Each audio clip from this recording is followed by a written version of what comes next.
Even the Greeks would be shocked. Sodomy to them was just a matter of doubled opportunity, or tripled, given that females also have anuses. That's just who they were, but not as an identity. So I should say it's what they were, sodomites, not that there's anything wrong with it. Every culture falls, after all, from its ideals. Name one that hasn't, an old one, and I mean degenerates rather than falls.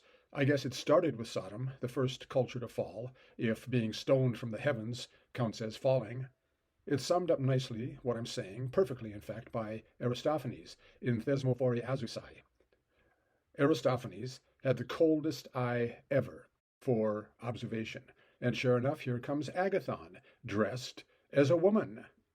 Nasilicus sees him coming. "Are you a woman? Then where are your breasts?"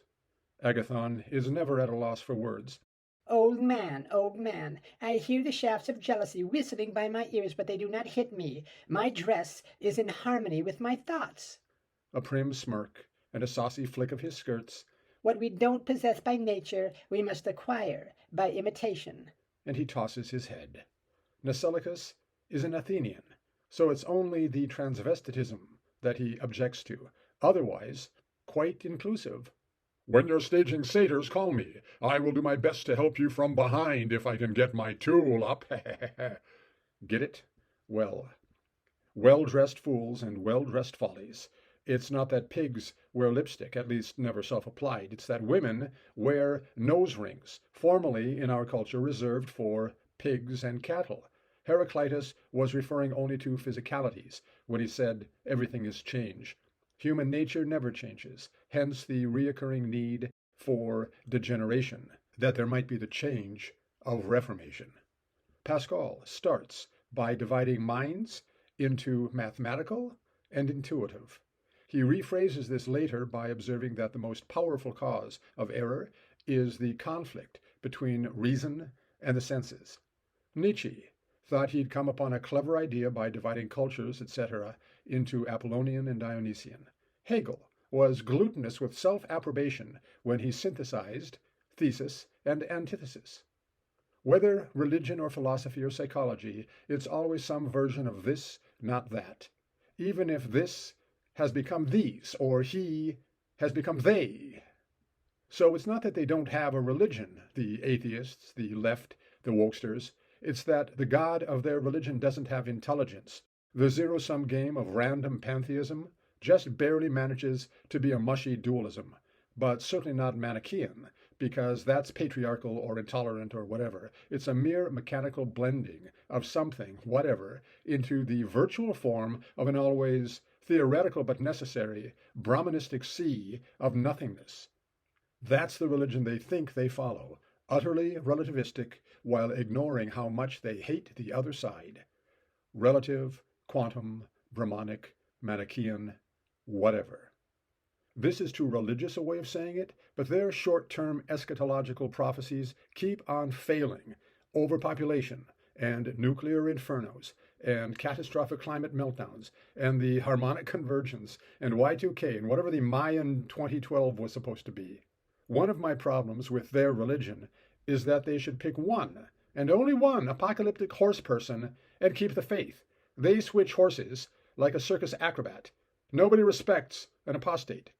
So the Greeks did not have our particular outlook on a number of things, but they would die free rather than be slaves, the point of the Persian War. Individuals mattered. That's their contribution to the world. Greek science and art and philosophy follow from that. The opposite is Marxism. In its myriad protean forms, socialism has nothing at all to do with the polis. Athens and Rome each had tribes. It's where the word tribune comes from. But their tribes were mere organizations as a justification for clubhouses. I simplify.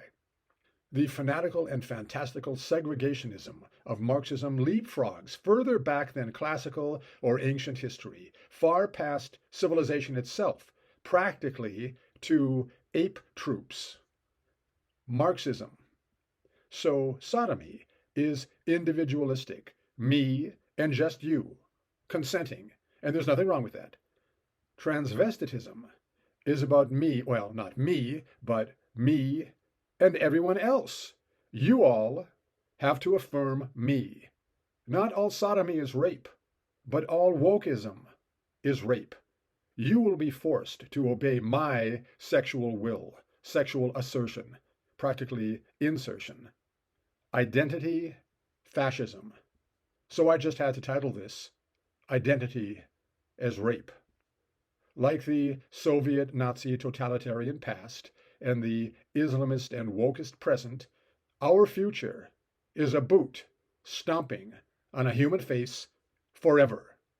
Nose rings and tattoos notwithstanding. These are just party membership cards with a low number, but badges expire. The old comrades were purged because loyalty had nothing to do with it. Nothing divides faster than the cells of a revolution. They came for the Jews, then the Christians, then the deplorable ultra-mega Republican supremacists, then the wokesters, just because they could. But maybe I'm wrong. I don't like it when people tell me what my motives are. I will tell you. My motive is to see things as they are, objectivity. I can't really say why they do and will do what they do. I have only history, experience, observation, and common sense to guide me. My dog identifies as a cat. My cat identifies as human. Humans identify as whatever the F they feel like.